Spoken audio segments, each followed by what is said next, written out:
Interstellar की कहानी एक भविष्य की धरती पर आधारित है जहां इंसानियत अपने अस्तित्व के लिए संघर्ष कर रही है। कूपर एक पूर्व टेस्ट पायलट अब एक किसान है और अपने परिवार के साथ धरती पर रह रहा है। लेकिन जब उसे एक महत्वपूर्ण अंतरिक्ष मिशन के लिए चुना जाता है तो उसका जीवन बदल जाता है। मिशन का उद्देश्य है नई ग्रहों की खोज करना ताकि इंसानियत के लिए एक नया घर मिल सके।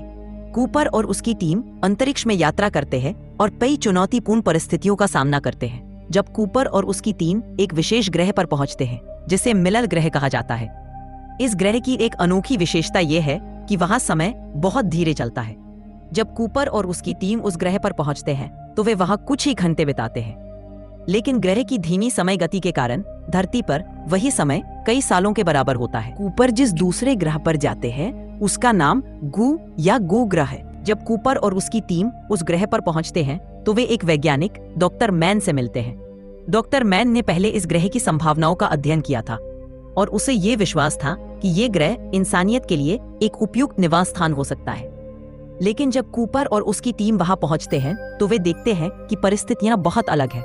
डॉक्टर मैन का व्यवहार और उसकी योजनाएं संदिग्ध लगती हैं। कूपर और उसकी टीम को यह समझ में आता है कि डॉक्टर मैन ने अपने शोध में कुछ गलतियां की हैं और वह असल में ग्रह की खतरनाक परिस्थितियों को नजरअंदाज कर रहा है।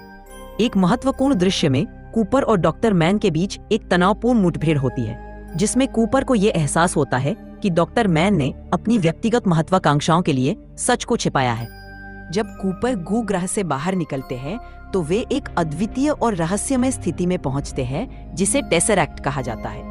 यहाँ वे समय और अंतरिक्ष की एक चौथी आयाम में होते हैं जो एक तरह से एक अनंत पुस्तकालय की तरह है। इस स्थिति में कूपर अपनी बेटी मर्फी के बचपन के कमरे में समय के विभिन्न क्षणों को देख सकते हैं। वे मर्फी को अतीत में संदेश भेजने की कोशिश करते हैं ताकि वे भविष्य में महत्वपूर्ण जानकारी प्राप्त कर सके और पृथ्वी पर लोगों की मदद कर सके।